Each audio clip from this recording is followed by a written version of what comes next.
5 times a day, every day, over 1 billion Muslims bow down and recite a prayer to Allah, given to them by Muhammad, their prophet. Every day, 5 times a day, they face a black rock in the holy city of Mecca and submit themselves afresh to the religion of Islam. Every day, they bow as a corporate group all around the world to express their solidarity as followers of Islam, for whom Muhammad is their prophet, the Quran is their scripture, and Mecca is their holy city.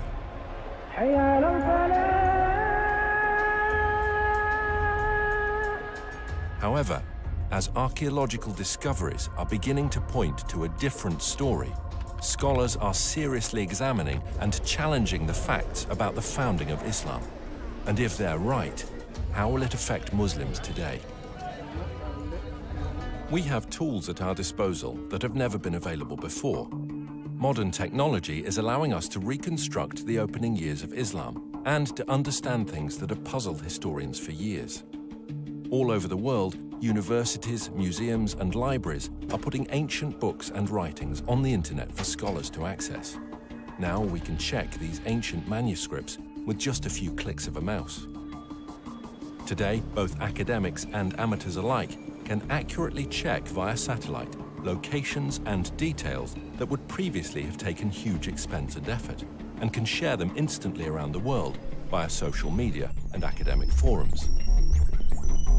So, now for the very first time, a whole new era of research surrounding the founding of Islam is coming to light, and we can piece together what really happened in Arabia 1500 years ago.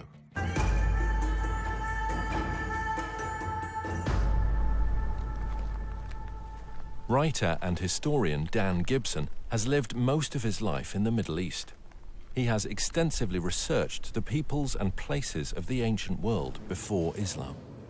I first came to Arabia in my early 20s, and I've spent more than 30 years exploring every corner of this amazing part of the world, piecing together evidence for a radical new theory, which I believe will change our understanding of the past.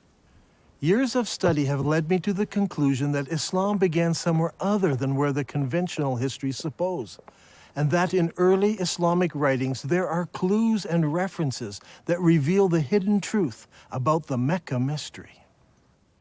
Back in 2002, I had occasion to visit a conference on Nabatean studies organized here by the Al Hussein bin Talal University. During the conference, I had occasion to speak with leading archaeologists from Saudi Arabia and from Jordan. I asked them specifically about the archaeological record in Mecca. While not wishing to be named or quoted, they admitted that there was no archaeological record in Mecca before 800 AD. I had expected them to defend the opinion that Mecca was a walled city with houses and gardens and public buildings and temples. They said no, there was nothing like that there. Did you know that the name Mecca is mentioned only once in the whole Quran? Muslim scholars link other names with Mecca. Names such as the Forbidden Gathering Place, or the Holy House, or the Place of Becca, or Weeping. All of these terms are universally associated with Mecca today. Nevertheless, the Quran itself does not tell us in so many words that these all refer to Mecca. Muslim scholars see no reason to debate this. But in recent years, some historians have raised questions. They have noted that Mecca was a barren place and not located on the ancient caravan route. People have imagined that the caravans carried incense, spice, and other exotic goods. But according to recent research, by the time of Muhammad, the age of frankincense was now long over, and the Arabs engaged in a trade of leather and clothing, hardly items that could have sustained a large city that was described as the mother of all cities and the center of the trade route. Look at this map. Where do all of the trade routes intersect? There are 3 places in northern Arabia that could be described as the center of the trade route. What is interesting is that Mecca was not even a stopping place because it was not even located on the caravan route. In this film, we will find out why there is a total lack of archaeology in Mecca from the time of the Prophet Muhammad. why descriptions of Mecca do not tally with the landscape, and how an early Islamic civil war altered the truth about Islam. While Muslims all over the world believe that their holy city and their founding leaders all lived in Mecca, in Saudi Arabia, Dan Gibson believes the evidence actually points elsewhere. During my studies of Arabian history, I've come across evidence that points not to Mecca, but to northern Arabia as the founding place of Islam. Up until now, no one has ever questioned that Mecca is the holy city of Islam. Every Muslim believes that he should pray towards the Black Rock in Mecca. But years of study and countless trips to all parts of the Arabian Peninsula have led me to a radical new understanding of Islamic history. I believe that in the process of understanding Islamic history, a fundamental error has been made. It wasn't a deliberate falsehood, it was just a misunderstanding of what happened during the founding years of Islam. So later Islamic writers corrected what they thought was an error in earlier histories when it was actually the truth. Is it possible that over 1 billion people who follow the religion of Islam misunderstand how and where their religion began? And if so, what implications does this evidence have for the average Muslim who wants to follow the instructions of Muhammad, his prophet? We are going to have to examine a time in history and a setting that few of us understand. For centuries, the histories of the classical world and Middle East empires have been discussed, but little effort has been given to the history of Arabia. This ignorance is true not just of the West, but also of the Arabs themselves. The Prophet Muhammad was born in 570 AD, at a time and a place that few people today really know about.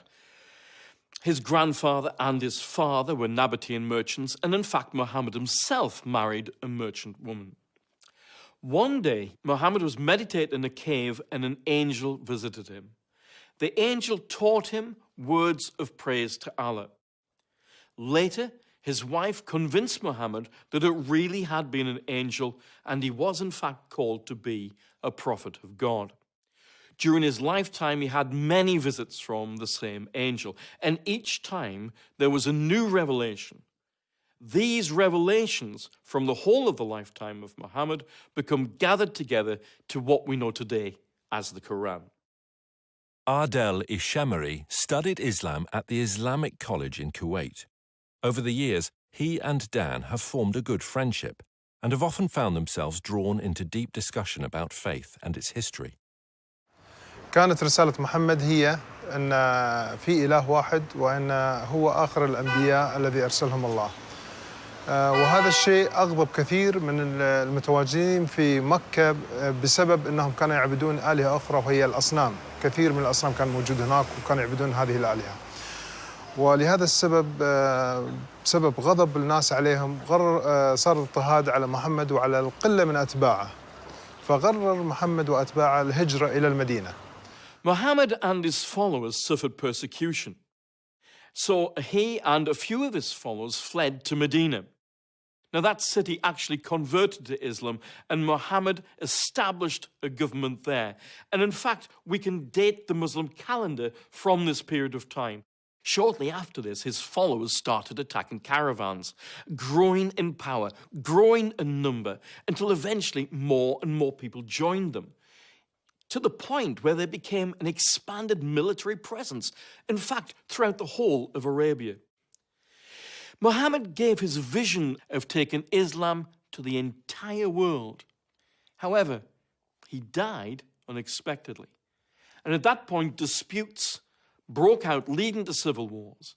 But despite these differences and these divisions, there was the continued dream of expanding the faith to the whole of the world.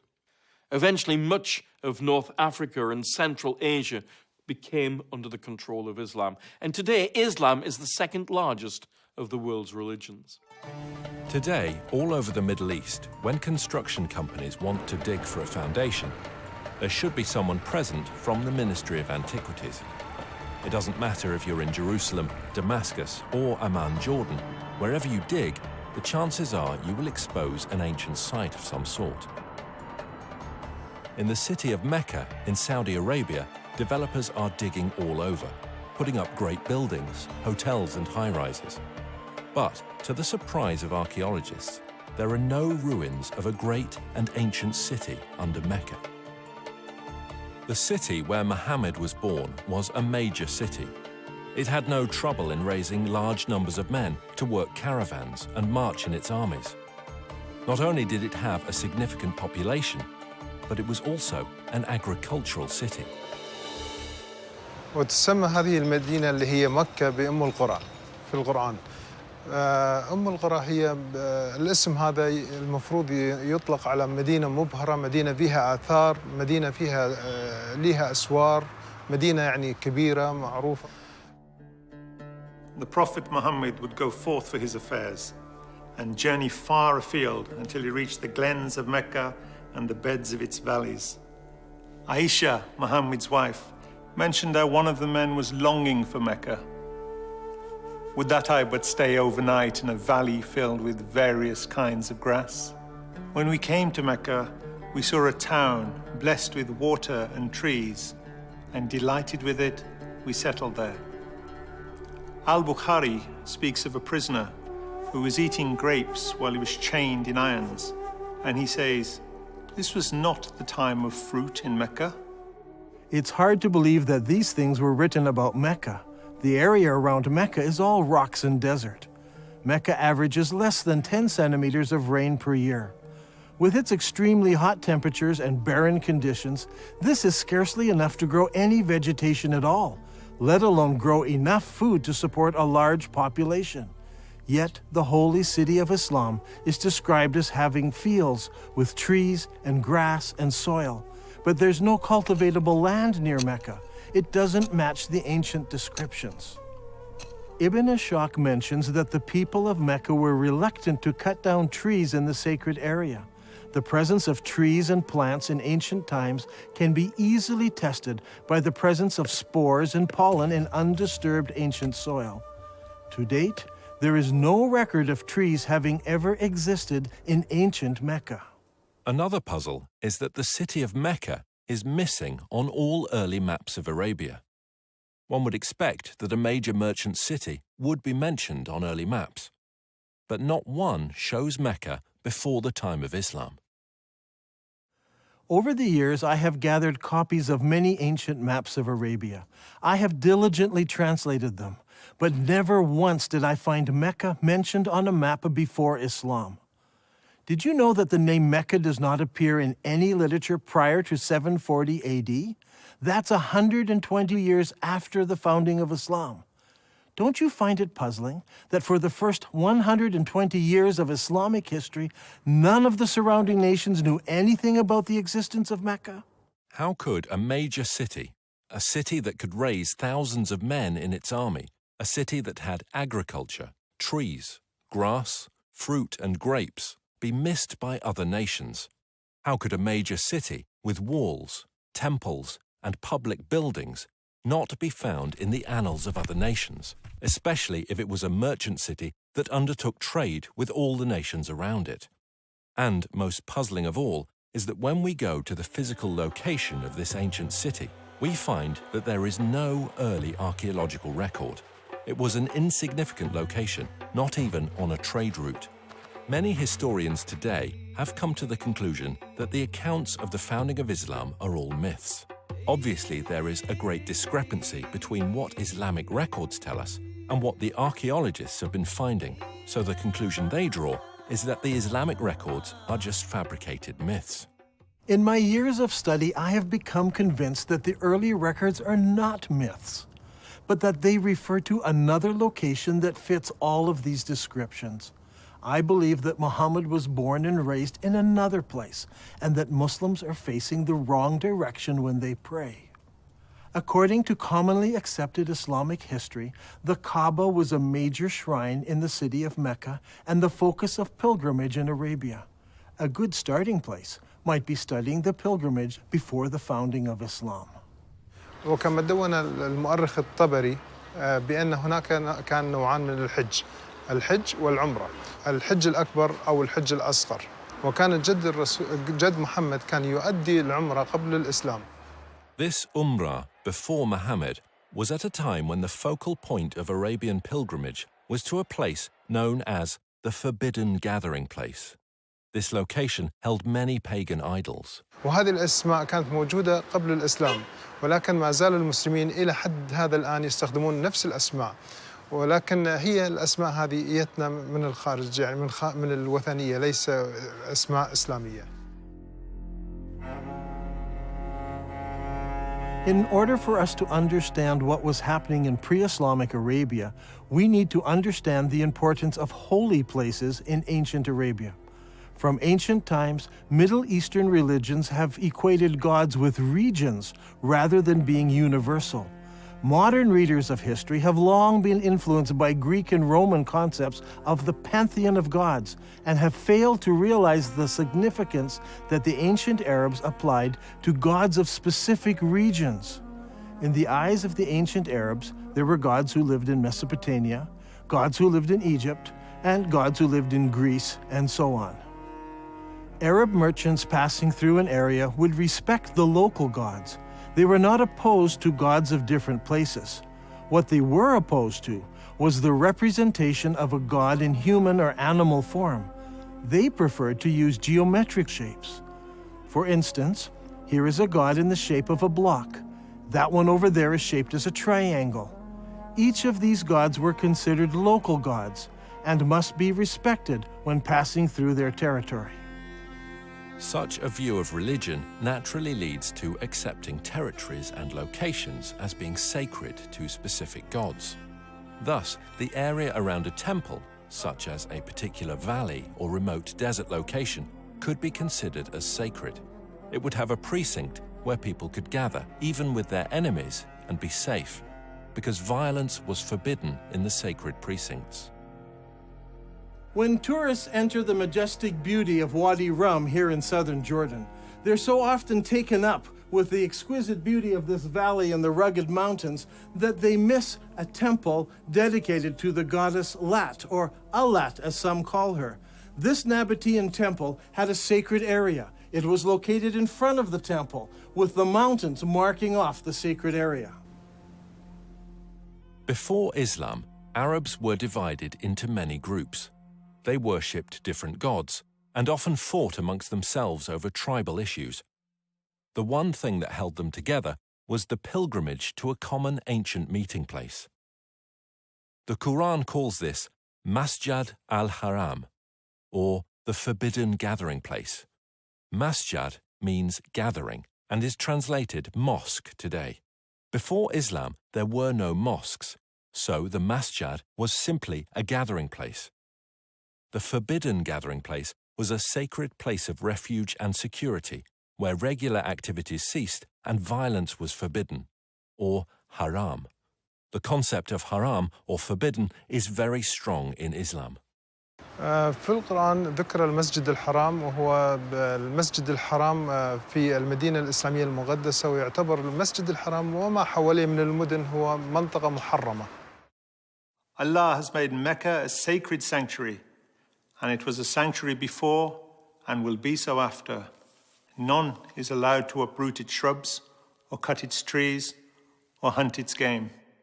So we have two descriptions of the original holy city of Islam. It was a haram place where killing was forbidden, and it was the focus of the pilgrimage for many centuries before the founding of Islam. Now look here, much of the graffiti found throughout the Negev and southern Jordan was written by people on pilgrimage to the ancient city of Petra in southern Jordan. Thousands of people scratched their names and messages on rocks as they made their way to Petra for pilgrimage. This creates a problem for us. Mecca is unknown in maps and literature before and during the rise of Islam. The descriptions, such as the center of the trade route, the mother of all cities, and the focal point of the ancient pilgrimage, do not fit. How can we solve this? The answer to that comes from Islam itself. المساجد في الوقت الحاضر تتجه كلها صوب القبلة، صوب الكعبة، وهناك مكان في المسجد يسمى المحراب الذي الإمام يوقف فيه ويصلي ويقود المصلين، ولكن في الأيام الماضية ما كان موجود هذا المحراب، ولكن كان في حائط يتجه صوب القبلة، وكان المبنى بالكامل مبني باتجاه صوب القبلة. In Islam, it is universally understood that the Qibla is towards Mecca in Saudi Arabia. No one questions the direction of the Qibla today. However, the Quran tells Muslims they have a Qibla. The text of the Quran does not give the name of the city to which prayer was originally made. It only mentions Masjid al-Haram, or the forbidden gathering place. Muslims believe they originally prayed towards Jerusalem. According to Islamic sources, in 624 AD, Muhammad changed the Qibla to Mecca. Muhammad revealed this in Surah 2 of the Quran. Thus we appointed the Qibla to you. Indeed, it was a momentous change, except to those guided by Allah. Allah would never make your faith of no effect. Now shall we turn you to a Qibla that shall please you.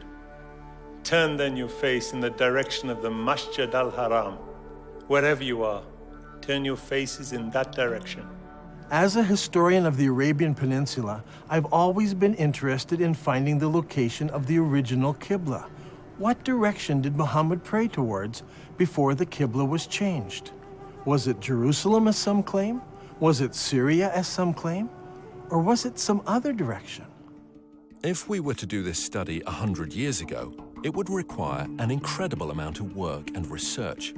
We would have to travel the world searching ancient sites to find the earliest mosques in Islam. Now, in a few moments, we can do what used to take a lifetime. Google Earth lets us look down on sites from space, and websites like ArcNet can combine the research of hundreds of students and professors. We can examine structures based on various criteria.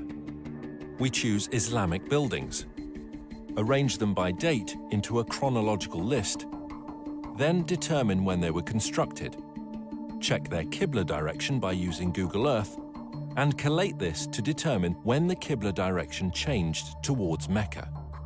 This will give us solid data to work with.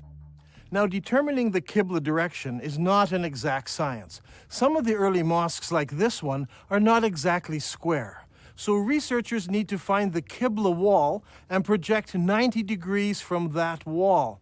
Because early buildings were not square, we cannot use the side walls or the back walls.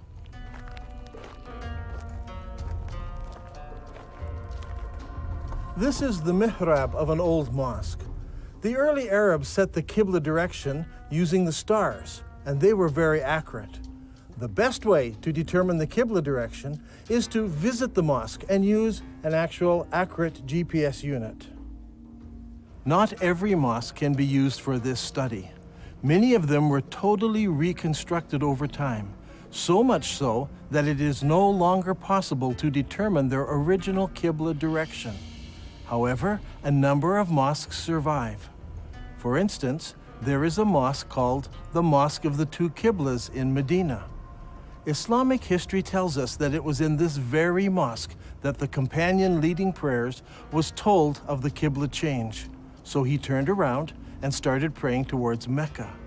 The question is, where did he originally face? Muslims have a ready answer. He prayed towards Jerusalem.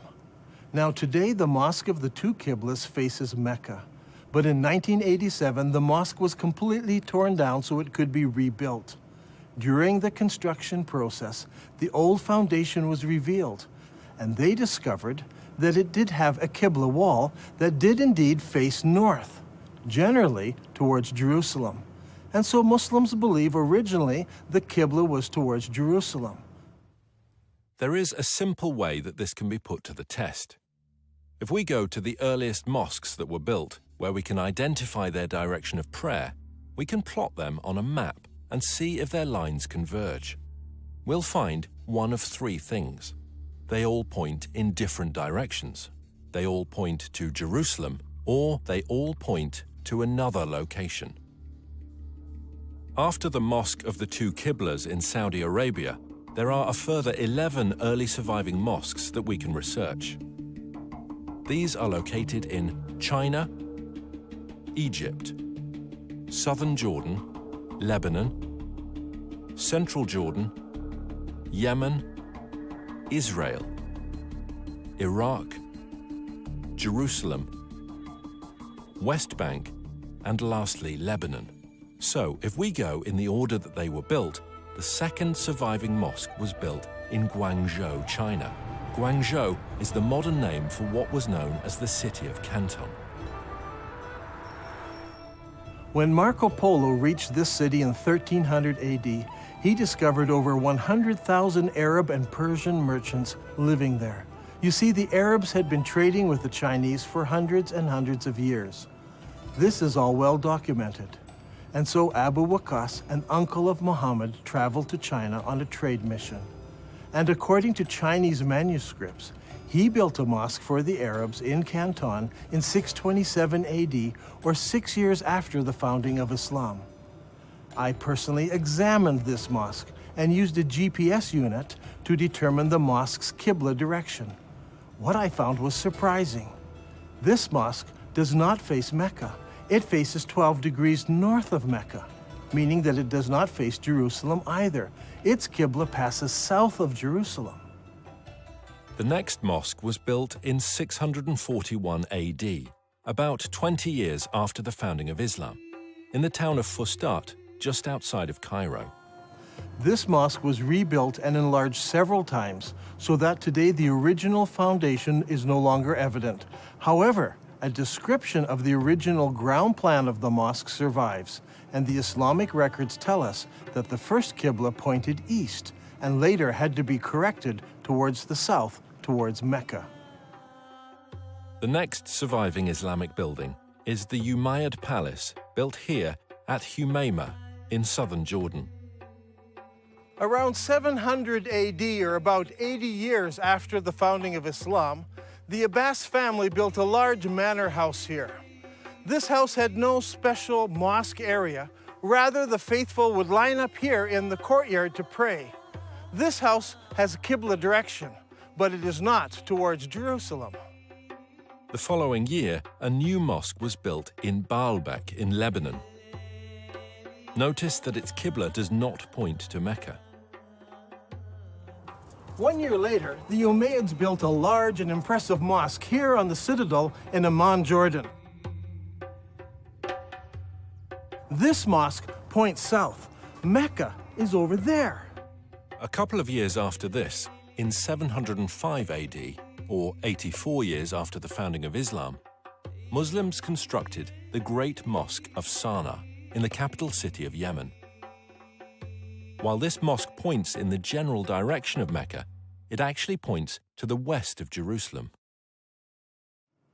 The following year, in 706 AD, the Umayyad Muslim rulers built Khirbat al-Minya, a large palace complex in Israel on the shores of Galilee. This palace complex had a specific room used as a mosque. According to the inscription set into a gateway, it was built 87 years after the founding of Islam by the Muslim ruler Al-Walid. This building and its mosque do not face Jerusalem. That same year, the Muslims also built the Wasit Mosque in Iraq. Originally, archaeologists claimed that this mosque pointed to Jerusalem. However, further research has shown that this mosque points south of Jerusalem. The next mosque is the Al-Aqsa Mosque in Jerusalem itself. This mosque is not the temple dome, but rather the old mosque to the south of the dome. This mosque is already in Jerusalem, but it also has a Qibla, and it does not point to Mecca. The next mosque we come to was built in 724 AD, 103 years after the founding of Islam. This is the Khirbat al-Mafja Mosque near Jericho in the Jordan Valley. This palace was built near the end of the Umayyad dynasty. By looking at the floor plan, we can see that the palace and its mosque faced south rather than towards Mecca. That same year, a mosque was built at Anjar, about 58 kilometers from Beirut. It was built near the end of the Umayyad period, and no more than 30 years later, it fell into ruins and eventually was abandoned. Since it was never rebuilt, we can easily determine the Qibla direction, which does not point towards Mecca or Jerusalem.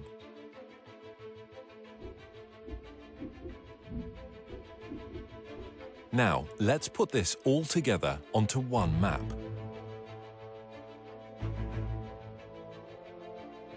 The result is amazing. During the first 100 years of Islam, 100% of all the surviving mosques we have located so far face a spot in southern Jordan rather than Mecca.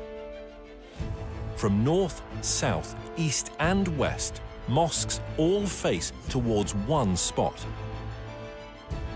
This isn't some small error in determining the Qibla direction. They all specifically point to just one place. Directly under this point is the ancient city of Petra. This is a city that is well known to us today. It is a popular tourist site. Tourists come from all over the world to marvel at the great temples and the monuments in this city. Could it be that Petra is the mother of all cities described in the Quran? It was the focus of the ancient Arab pilgrimage. So could Petra also be the birthplace of Muhammad and the founding city of Islam? دان غريب، يعني أنت تقول إن البتراء لكن البخاري يقول لنا هي القدس، فشلون تبي نفكر في هذا الأمر؟ شلون تبينا نقبل هذا الشيء؟ يعني البخاري قال لنا القدس. Every good Muslim tells me that Muslims used to pray towards Jerusalem. They know this because Bukhari tells them this. And I agree, Bukhari says it was Jerusalem. But Bukhari is writing some 200 years after Muhammad, and he's writing more than 100 years after the Qibla change took place. So he's not an eyewitness. He's just collecting what people are remembering. And he actually notes several conflicting ideas that were circulating at the time. While some people were offering morning prayer at Quba, a man came to them and said, "A Quranic order has been revealed to Allah's apostle tonight, that he should face the Kaaba at Mecca. So you too should turn your faces towards it." At that moment, their faces were towards Syria. And on hearing this, they turned towards the Kaaba at Mecca. I believe that originally Muhammad, while living in Medina, prayed north towards Petra, which was in the Roman province of Syria. By the time Bukhari was collecting his stories, people had forgotten Petra, and everyone remembered that their great-grandparents prayed towards Syria. دان القرآن يقول لنا مسجد الحرام في بكة، فيا ترى بكة وين موقعها الحقيقي؟ Those who bring up the argument about Bekkah raise an interesting point. I agree that in Islamic literature, the name Bekkah is synonymous with the first holy city of Islam. When Muhammad was a young man, the people decided to rebuild the Kaaba. In the rubble, they found several building blocks with inscriptions written in Syriac, the language of the Nabateans. They found a Jew who could translate it for them. I am Allah, the Lord of Bakkah. I created it on the day that I created heaven and earth, and formed the sun and moon, and I surrounded it with 7 pious angels. It will stand whilst its 2 mountains stand, as a blessing to its people with milk and water. The word Bekkah is an ancient Semitic word which means to weep or lament. If a location was assigned the title Bekkah, it would mean the place of weeping. The name Bekkah has never been used of Jerusalem. It appears only once in the Bible in Psalm 84. Here it is used in reference to a valley of weeping. But the Quran also speaks of a valley of weeping, where Hagar was weeping over Ishmael. The Quran places this story in Bekkah, which is the early name for the place where the Kaaba was built. Surely this location was not Jerusalem, which is built on top of a mountain and not in a valley.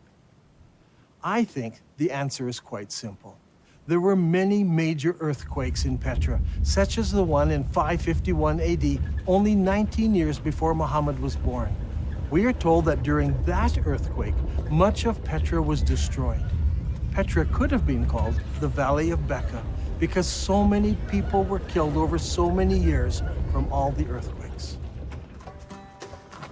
If Petra is the holy city of Islam, then there should be evidence of Muhammad's tribe, the Quraysh, around Petra.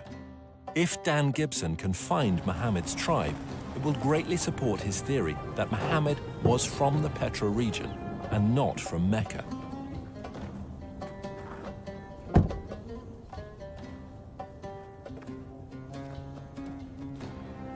Long ago, this was known as the city of Hawar, or Humayma as it is known today.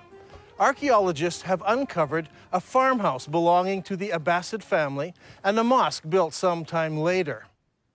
When the Muslims of Iraq defeated the Umayyads of Damascus, they wanted a member of Muhammad's family to support and legitimize their revolt. And so they came here to Humayma, 27 miles from Petra. It was here that they found Muhammad's family and the Quraysh tribe. They didn't go to Mecca in Saudi Arabia or Medina. They came here to Humayma, 27 miles outside of Petra. It was here that they found the Quraysh tribe and the family of Muhammad, not in Saudi Arabia. So far, we have discovered that the early mosques of Islam all faced the ancient city of Petra. But does the city of Petra fit the Islamic descriptions of the original holy city of Islam? There is a story told by all of the early biographers of Muhammad. It concerns Abdullah, Muhammad's father. He was working in the field one day and he came home with dirt on his hands. He went into his first wife and said, "Lie with me," but she refused because he was dirty. So he went out, washed off the soil, went into his next wife, Amina. She conceived, and in this way, Muhammad was born. What is important to us about this story is that all of the early writers use the same word for the dirt on Abdullah's hands. They all use an Arabic word for soil, especially the soil of a cultivated plot or field. The problem is, there is no cultivatable land near Mecca. However, when we come to Petra, we discover that Petra had water, fields, and trees. According to archaeologists, there were private and public gardens, as well as running water brought into the city through aqueducts and clay pipes. Archaeologists have described fruit trees, grapes, and gardens existing in ancient Petra. Even today, there are cultivated plots of land between Petra and El Beida, which is 5 kilometers away. By analyzing ancient soil, researchers have discovered that only 100 years ago, the hills around Petra were covered with trees, including oak, juniper, pistachio, and carob. Not only did the holy city have trees and fields, it was also a walled city. Ibn Ishaq says, and they surrounded him by the walls of Mecca. Now this is very puzzling because Mecca had no city walls. Some think perhaps this was a house in Mecca, but Ibn Ishaq specifically says the walls of Mecca. But Mecca was not a walled city. So what about Petra? Petra was built in a valley. On either side of the valley were large mountains with cliffs. These cliffs were as good as city walls. So the people of Petra built walls from one mountain cliff to the other mountain cliff, both on this side of the valley and also on the other side of the valley. So Petra had city walls. Another distinctive feature in Petra is that it contains a very unique stream. Now, usually you have a valley with mountains on one side, mountains on the other, and a stream running down the center of the valley. But in this case, long ago, earthquakes cracked these mountains so that there is a crack in that mountain, water runs through that crack, across the valley, and out the crack in the other side. The Nabateans built a colonnaded street from one mountain to the other mountain, and beside it was a rainwater course. Let's go down there. Now, in Islam, one of the duties of the pilgrims is to go 7 times between 2 mountains called Marwa and Safa. What is interesting is that Bukhari tells us that Muhammad chose to do this, running in the rainwater course between the 2 mountains. But there are problems. Safa and Marwa are just small rocks. Today, they're housed right inside of the mosque building. As you can see on this drawing, there was no rainwater course between these two rocks. But here in Petra, the description fits exactly from one mountain to the other. There are 4 ways into the Petra Basin. Since Petra is in a valley, one could enter from either end of the valley. During the year of the contest of Mecca, the Prophet entered Mecca through its upper part. But there were also other ways of entering Petra. The ancient records tell us that the holy city could be entered and exited by a crack in the rocks. In Arabic, this is called a thaniya. Al-Bukhari mentions this several times. Allah's apostle used to enter Mecca from the high Thaniya and used to leave Mecca from the low Thaniya.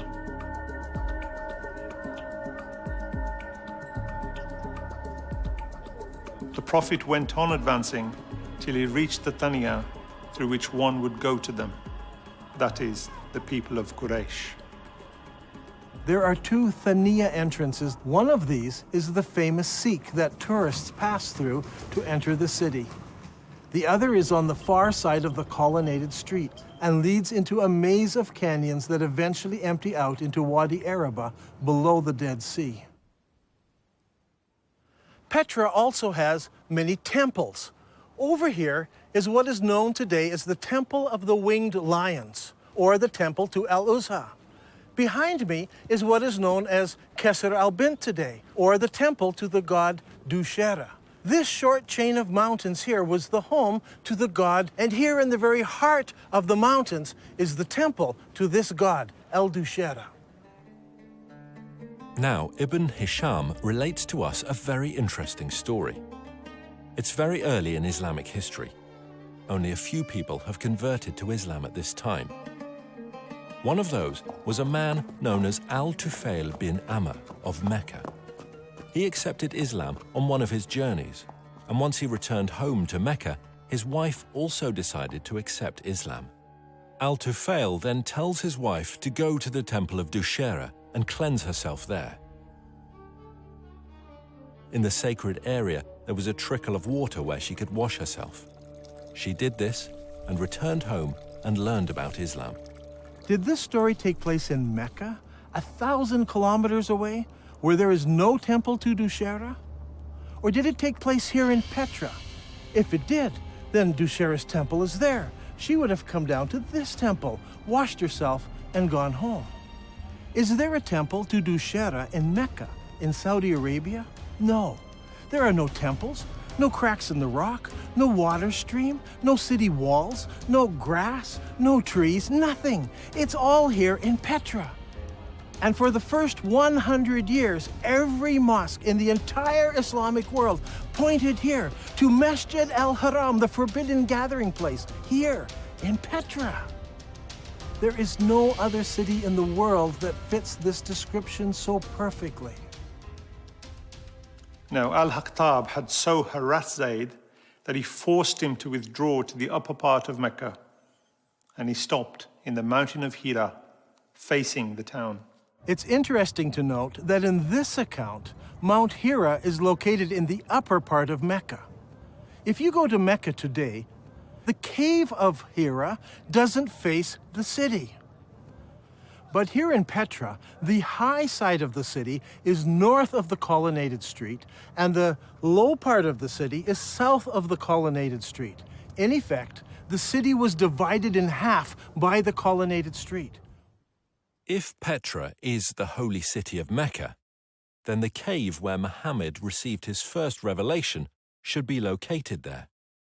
The ancient records say that the cave faced the town, and that it was low down since Muhammad tried to climb the mountain to throw himself off.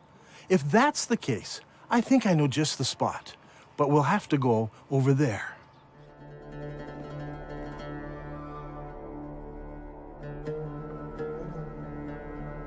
Here in this cave, we can see where there are many various god blocks.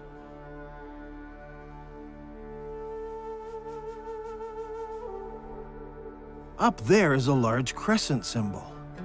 This is just the sort of cave where young men would go to contemplate the meaning of life. The descriptions and location of this cave are just like the ancient records describe it. Just outside of the city, the entrance facing the city, and evidence that people spent time here in religious worship and meditation.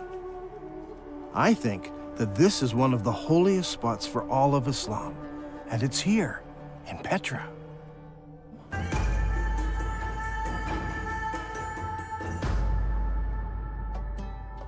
The Quran commands every Muslim to face the forbidden gathering place when they pray. Now, the forbidden gathering place wasn't a building. It was much more than this. It was a large area marked out with special stones.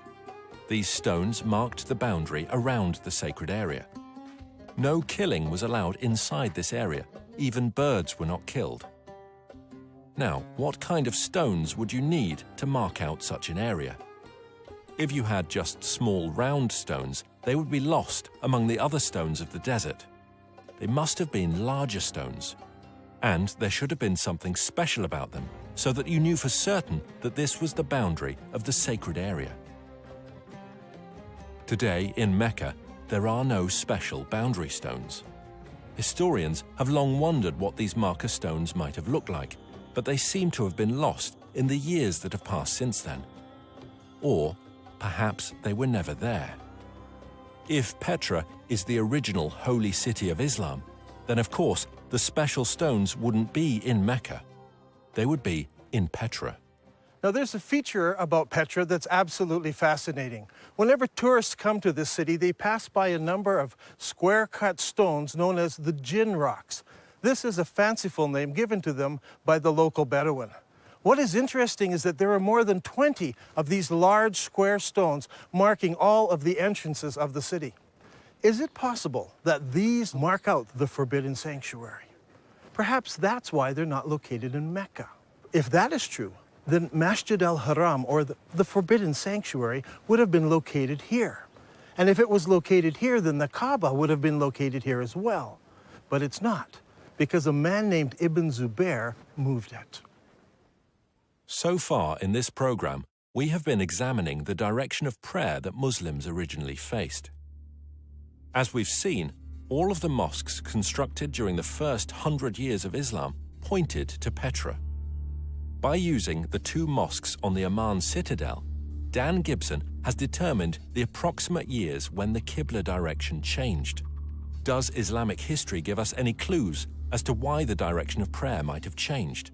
If we look into Islamic history at this exact time, we come face to face with the Second Islamic Civil War.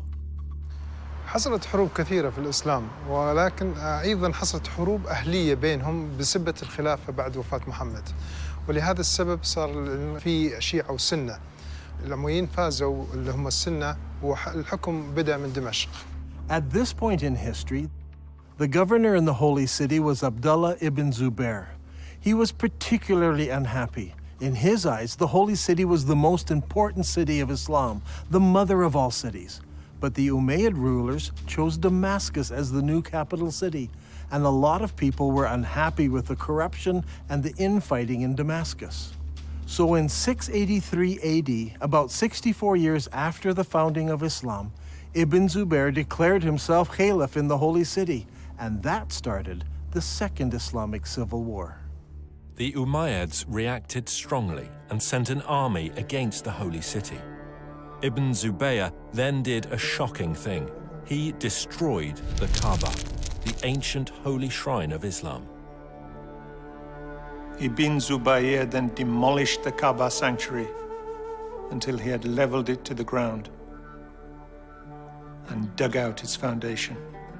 Then he placed the black stone beside it in a wooden stand in a strip of silk. The Umayyads fought against Ibn Zubayr and his companions, but after 40 days, news arrived that the ruling caliph in Damascus had died. Now, the Umayyad generals insisted that the battle wasn't over, but that they must return to Damascus so that a new caliph could be established.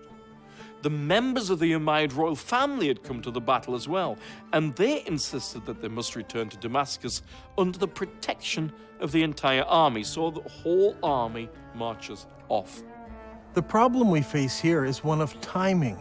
The Islamic records are quite clear that when the Caliph died, his 13-year-old son ruled in his place. Al-Tabari, Volume 20, tells us specifically that his son survived only 40 days after his father died before he too was killed. During this time, the armies from the Holy City returned to Damascus.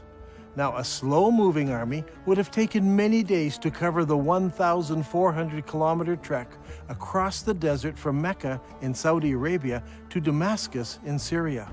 If the army could move at 20 miles a day, it still would have taken them 43 days. When you add up the time the messenger took to bring the message, the time it took for the army to decide to return and get mobilized, and the 43-day march, there is simply not enough time. Mecca is too far away to be believable. However, if the holy city was Petra, then the distances would all be drastically reduced.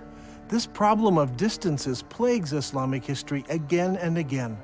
Mecca in Saudi Arabia is simply too far removed to fit many of the stories in early Islamic history. Now, with the lull in the war, Ibn Zubayr had time to rebuild his defenses and prepare for the return of the Umayyad army. Now I want to show you something. Here are some of the volumes of Al-Tabari's History of Islam. Al-Tabari managed to collect a massive amount of material that he writes about what happened during each year of Islamic history.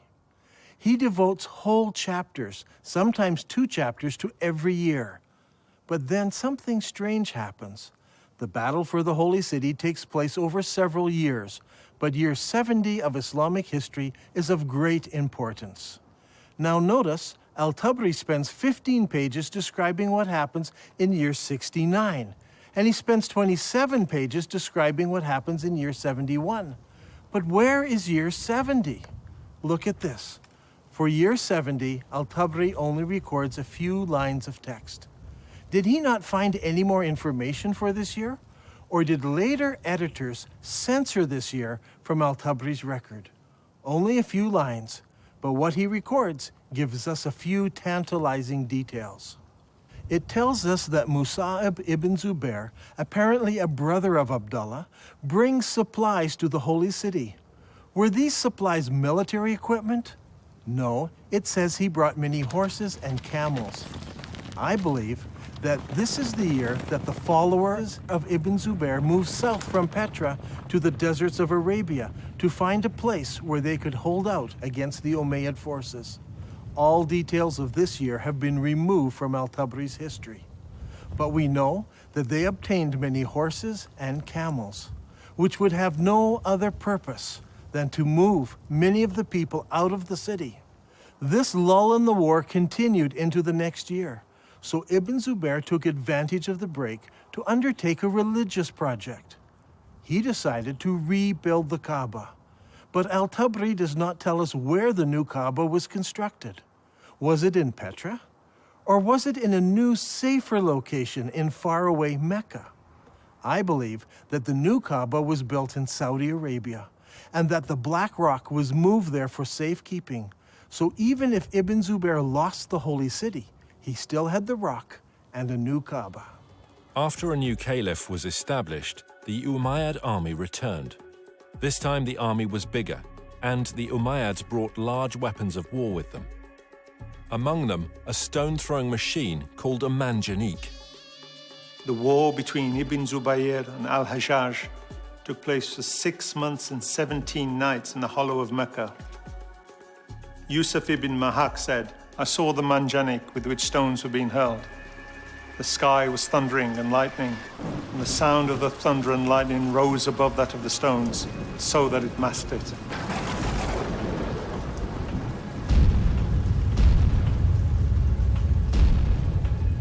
During the fighting, Ibn Zubair took refuge in a ruined building beside the Kaaba, and this began another battle, which completed the destruction of the Kaaba area of the Holy City.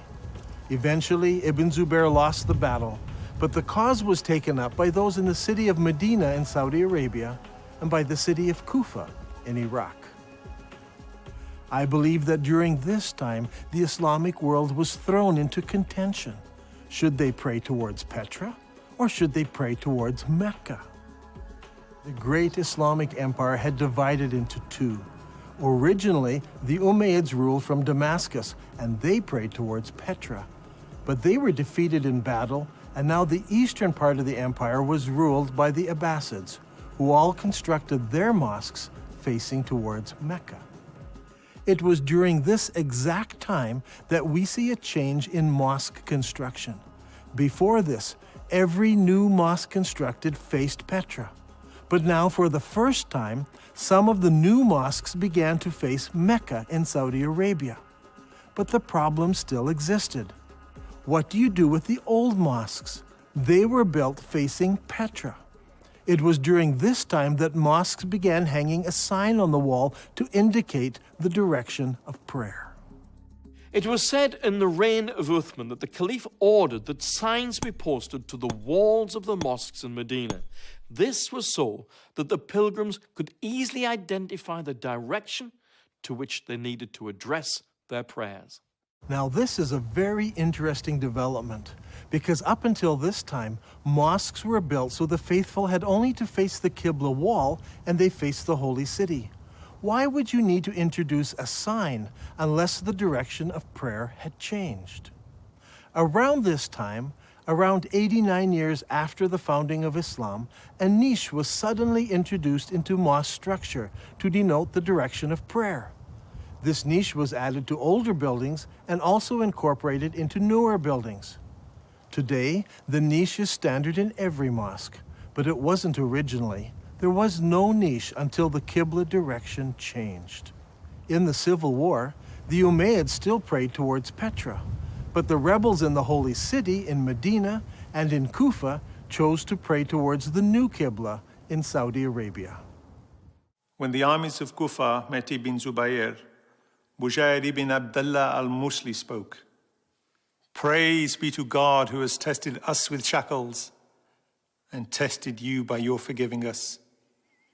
Ibn Zubayr, we are people who turn to the same Qibla as you. What a strange phrase. We are the people who turn to the same Qibla as you. Muslim historians argue that this means the same Qibla as every other Muslim. But now that we have uncovered evidence of the change of Qibla at this very time, this phrase takes on special significance. The people of Kufa join with Ibn Zubayr in accepting his Qibla. This is key to understanding much of what takes place later.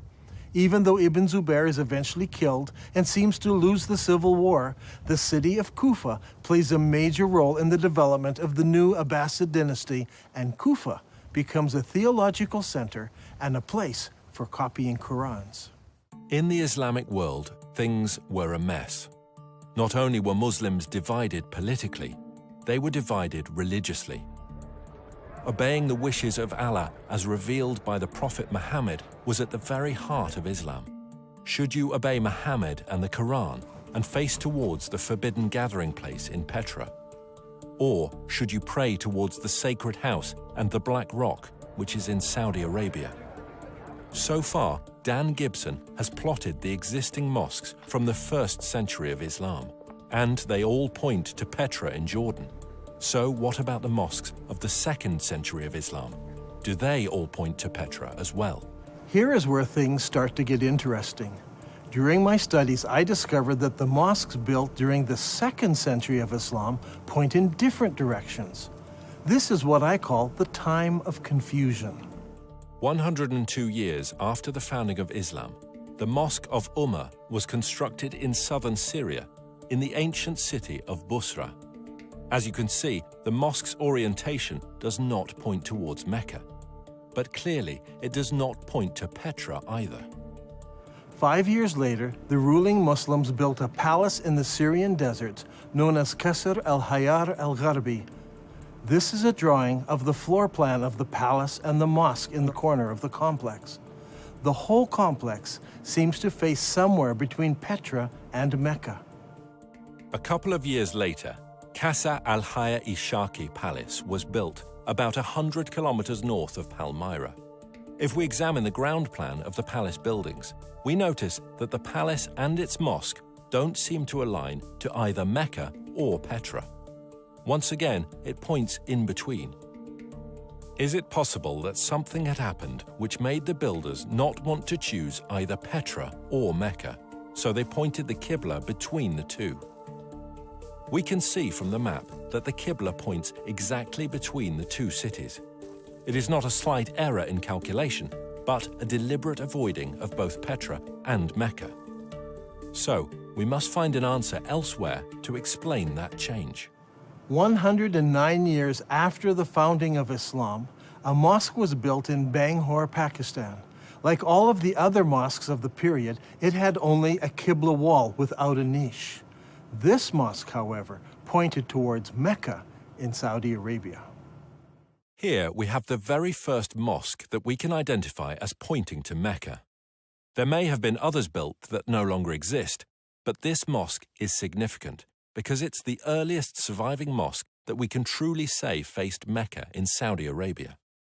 And what is astounding is that it was built about 100 years after the death of Muhammad. This is very late for Muslim historians, and it is going to cause traditional Islamic history all kinds of trouble. One of the most important buildings in our study is found here on the citadel of Amman, Jordan. This Umayyad palace was built about 122 years after the founding of Islam. Now, if you remember, we looked at an Umayyad mosque built over here. This mosque points directly towards Petra, but when they built the palace, its Qibla direction was directly towards Mecca. So clearly, the Qibla direction changed sometime between the construction of those buildings and the construction of this palace. This will help us determine how and when the Qibla direction changed.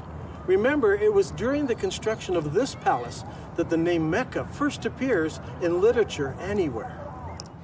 الغريب أن مكة لم تذكر طول هالسنين هذه لا في الكتب الأدبية ولا الكتب الإسلامية، ولكن ما تم ذكرها إلا عند تغيير القبلة، وهذا شيء غريب جدا. يا ترى شنو الأسباب؟ يعني المفروض أنه يذكر في الكتب الإسلامية في تاريخ الإسلام، ولكن لم يذكر هذا الشيء إلا عند تغيير القبلة. هذا شيء غريب. The next major mosque that was constructed was built 32 kilometers south of Amman, Jordan. This was known as the Mushatta Palace and Mosque, and it was built in 743 AD. As you can see, it was a very large and impressive Umayyad palace, with the mosque located in the southern part of the structure, facing Petra. Indeed, the entire complex faces Petra. What makes this interesting is that it seems that Islam is now split into several groups. There were the traditionalists, who built their mosques like this one, facing Petra. But there were reformers whose mosques face Mecca. And there were others who were not in either group, and they refused to select either of those qiblas. During this time, a significant change took place in Islamic history. The Umayyad rulers of Islam in Damascus were defeated by the Abbasids of Kufa. In 754 AD, Al-Mansur, the new caliph, commissioned the construction of a brand new eastern capital, choosing Baghdad in Iraq as his site. The new city was built on a spectacular design. Rather than the haphazard shape common to most Middle Eastern cities, this city was built in a great circle. The designers went out to a brand new area and used ashes to draw out the city plan on the ground prior to construction. The city, which was completed in 767 AD, was 2 kilometers in diameter. As you can see on this drawing, the main mosque of the city had no niche indicating the direction of prayer. That was to come later. One wall was used as a Qibla wall, and that wall pointed directly to Mecca, as would all of the other mosques built from now on by the Abbasid rulers. If this is all true, then the Prophet Muhammad and the first 4 rightly guided caliphs in Islam, and the following Umayyad rulers who ruled Islam from Damascus, all prayed towards the city of Petra. But late in the Umayyad reign, something happened that caused the builders to change the direction of their mosques. Some pointed to Petra, some to Mecca, and some chose to be neutral and point between the two. This created a problem for the western half of Islam. The people in the West were still loyal to the earlier Umayyads, So the Islamic world is now split into two. The Abbasid rulers in Iraq control the eastern part of the empire, and the Umayyad rulers control North Africa and Spain. This is an important time in Islamic history because the Umayyads in Spain now blossom in culture and begin to build beautiful and impressive buildings. The builders in Spain had a problem. Traditionally, Umayyads all prayed towards Petra. But, as we're going to see, something devastating happened, resulting in future mosques no longer facing that direction. Their enemies, the Abbasids, now pray towards Mecca in Saudi Arabia, so they don't want to choose that direction of prayer. So what should the Umayyads do? As I examined the mosques built by the Spanish Umayyads, I discovered a most surprising development. These builders chose neither Petra nor Mecca. Now, as we have seen, some of the builders in the Middle East chose to point their kiblats between the two cities. But the builders in North Africa and Spain decided to do something completely different. Over the years, historians have always been puzzled by these mosques. Their kiblats seem to point towards somewhere in South Africa, but all of the African and Spanish mosques point to slightly different places. It all seems very confusing. However, when plotted on a map, we can see that the mosques of North Africa and Spain all have kiblats that are parallel to a line drawn between Petra and Mecca. So rather than choosing Petra or Mecca, they chose to make their kiblats parallel to a line drawn between the two cities. كل المسلمين يعرفون بأن مكة موجودة في السعودية، وأنت في نظريتك اليوم يعني تقول لي مكة موجودة في البتراء، على أي أساس أنت جبت هذا الفكرة؟ يعني شنو الدليل؟ شنو البرهان هذا؟ يعني برهانك ودليلك على هذا الشيء؟ احنا اللي عارفينه أن مكة موجودة في السعودية، فعلى أي أساس أنت جبت هذا الشيء؟ If you're still not convinced, I want to show you something else. Do you remember when we discussed the Second Islamic Civil War? Ibn Zubair barricaded himself in the Holy City, and the Umayyad Syrian army surrounded him and kept him there for 4 months. During the month of October, the Syrians brought a catapult up to the city walls, where they lobbed rocks right into the holy places of Islam. How is this possible? Normally, people live behind the city walls. A catapult would simply smash down people's houses. But in this case, it said the catapult hit the holy places of Islam right in the center of the city. How is this possible? Well, here in Petra, there is a unique feature. Petra had city walls. In the north and in the south, the city walls crossed the valley. But in the north, the city walls did not go all the way to the canyon because there was a watercourse running along the canyon. I believe the Syrians brought their catapult up the dry river course right to the place where they could lob rocks into the very heart of the city, hitting the Kaaba and the holy places of Islam. Archaeologists from Brown University have been digging here in Petra for many years. Their project was to excavate what is known as the Great Temple area. As they uncovered the temple, Dan was amazed to find evidence that supported his theory. One of the interesting features of this building is that people built defenses here against attack. See, here in this doorway, they closed it in so they could defend themselves. This happened sometime after the earthquake of 551 AD. We can date the defenses of here by the roofing tiles that were used in the construction of these defenses. However, there are no recorded battles in Petra during this time. So we know this happened during the founding years of Islam. But this is not the only evidence we have. During the excavations, the archaeologists uncovered over 400 catapult stones. These stones are buried in about the right place at exactly the right time. This is an extremely strong indication that the battle took place here and that the first original Kaaba was close to this location. So, Islam was divided between the traditionalists and the reformers. The traditionalists prayed towards Petra in Jordan, and the reformers prayed towards Mecca in Saudi Arabia, and others deliberately choosing a middle path. How were they ever going to solve this dilemma? Petra, the city of weeping, suffered a fatal calamity. Massive earthquakes shook the Petra region, destroying buildings, temples, and houses. The damage was so bad that the city was never rebuilt again. The evidence for that first Kaaba is gone now. The catapult stones destroyed much of it. Ibn Zubair destroyed the rest. In 713, an earthquake destroyed the dam that diverts the water around Petra. So every year, floodwaters washed away whatever evidence was left. So, with the memory of Petra fading from view, the chroniclers of Islamic history, writing some 150 years later, would never mention it by name. In time, the memories of these two locations became merged into one, that of Mecca in Saudi Arabia. From now on, all Qiblas would point here. It wasn't until modern archaeological tools, satellite photos, and the internet allowed the networking of historians, academics, and scholars around the world to start piecing together a different picture. هذا الأمر غريب، يعني أول مرة نسمع فيه، يعني شلون المسلمين تبيهم يصدقون في هذا الشيء المكتوب، يعني غريبة، ليش ما مذكور في الكتب الإسلامية ولا مذكور في كتب التاريخ؟ شلون نسوا ولا يعني يا ترى هل تناسوا ولا نسوا هذا الأمر؟ شلون ما يتذكروه؟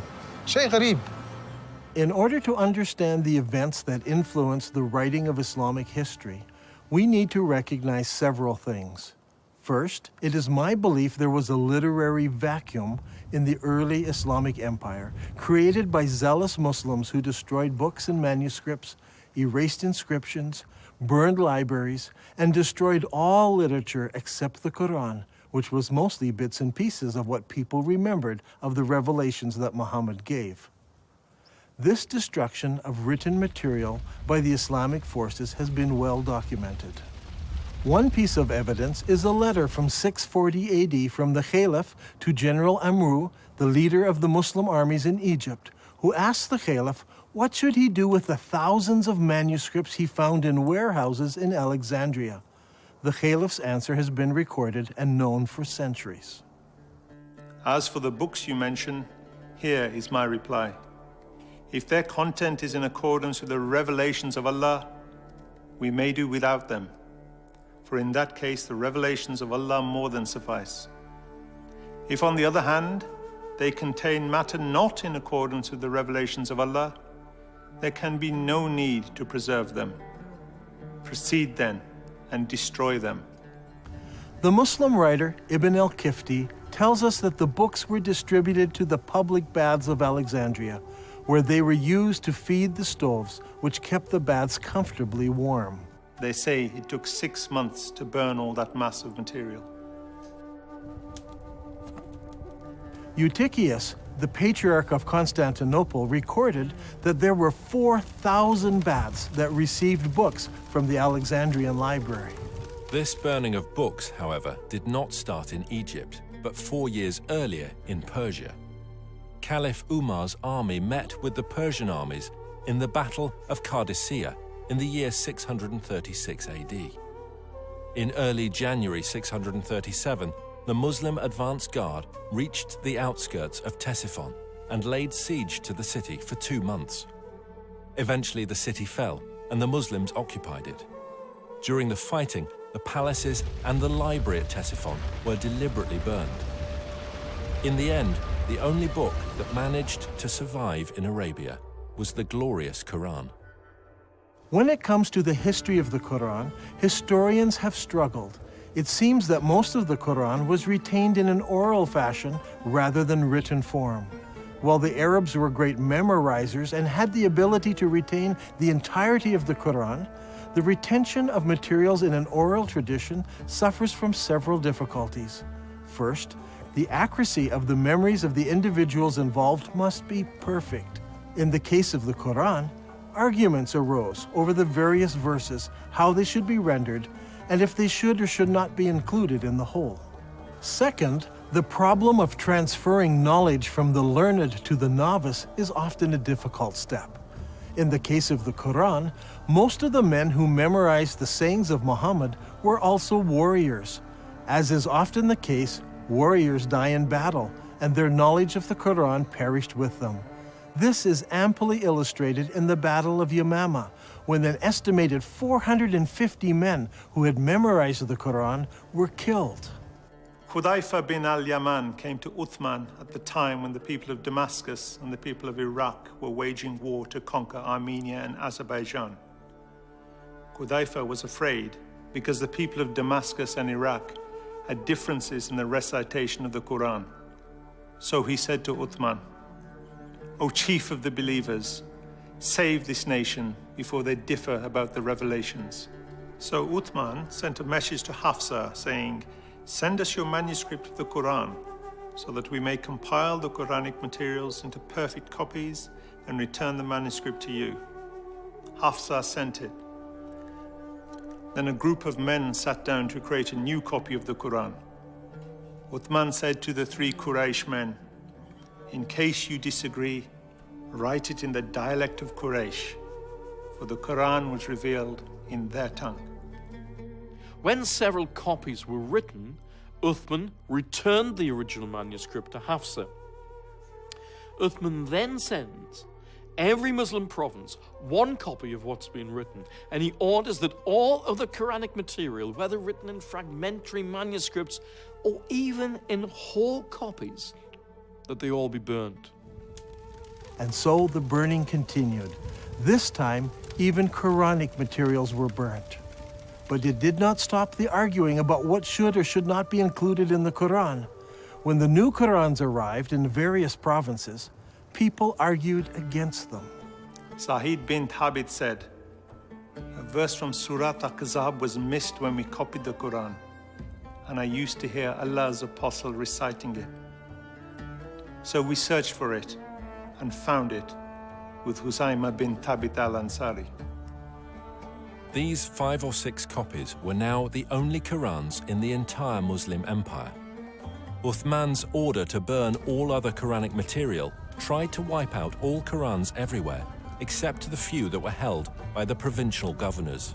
In effect, all non-Muslim books were destroyed, and then the Muslims destroyed all of their own books and writings, except for 5 or 6 copies. Remember, the Islamic Empire at this time stretched from the Atlantic Ocean through the Middle East all the way to Afghanistan, and only 5 or 6 copies of the Quran existed in all those millions of square kilometers. This is what I refer to when I speak of a literary vacuum.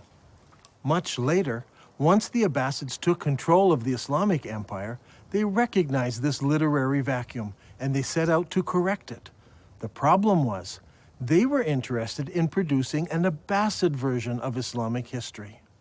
So all of the materials produced under the Abbasid control reflected the politically correct version of Abbasid history. These histories and hadiths about the previous 250 or more years were collected, copied, and distributed. Those books that were written earlier were either destroyed or edited by later writers who thought they found errors in them. Under Abbasid rule, massive religious, scientific, and academic projects were undertaken. The Abbasid rulers encouraged scholarly development that would not only present the early years of Islam in a good light, but would also confirm their own right to ruling the empire. During this period of time, we find the great Islamic historians writing their treatise on Islamic history, and they also edit the earlier accounts. For example, we don't have Ibn Ishaq's original biography of Muhammad, as Ibn Hisham, under the Abbasids, corrected what he called grievous errors in the original account. After the editing of Ibn Hisham, the rest of the great Islamic historians began to write their histories, and they present us with an Islamic history that was tailored to suit the religious and political worldview of the Abbasids of their day. Is it possible that Muslims today are victims of an Abbasid cover-up? Did the Abbasids purposely turn Muslims away from praying towards the forbidden gathering place in Petra, as the Quran commands, and make them pray towards the Black Rock, now residing in Mecca? Are Muslims still being misled by Abbasid propaganda? I believe the stage was set when early Muslim leaders gathered together the various scraps of the Quran. The problem wasn't the collection, it was the destruction of anything that opposed their view. There is a great divide here between Western thought and Muslim thought. In Western thought, the later manuscripts are less reliable, as they are copies of copies. We need to go back to earlier source material, as it's more accurate. Muslims, on the other hand, think earlier manuscripts are less reliable, and later manuscripts replace earlier manuscripts. Even in the Quran, later revelations replace or abrogate earlier revelations. Once you allow the concept of abrogation, you open yourself up to accepting all kinds of changes. If the Abbasids tampered with history, did they go so far as tampering with the text of the Quran? For instance, how did the name Mecca get into Surah 48? Abu Bakr, the successor of Muhammad, made the first compilation of Quranic material.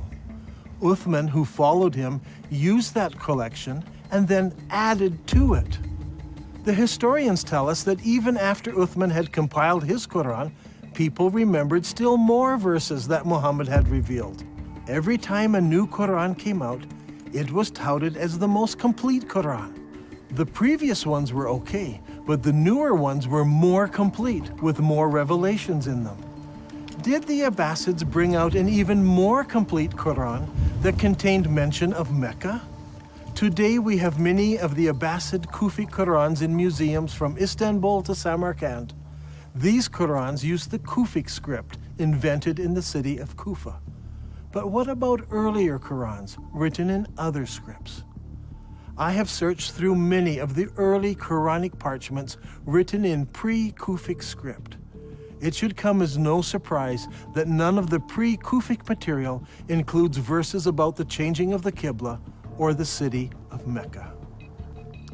Historians have challenged me that I'm trying to rewrite all of Islamic history. I assure you I'm not trying to do this. I'm only suggesting one small change. Long ago, the holy city of Islam was referred to as Bakkah. I believe that name was used for the city of Petra after repeated earthquakes killed many people. After Ibn Zubair moved the Black Stone to Mecca, scribes had only to make one small change to Islamic writing. In Arabic, Bakkah is written like this. It's very easy to change the ba to a mim. Watch again. That's all it took.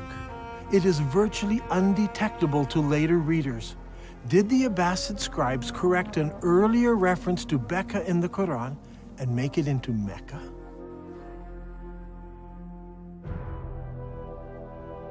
I believe that all of the evidence points to Petra as being the ancient city of Bakkah, the founding place of Islam.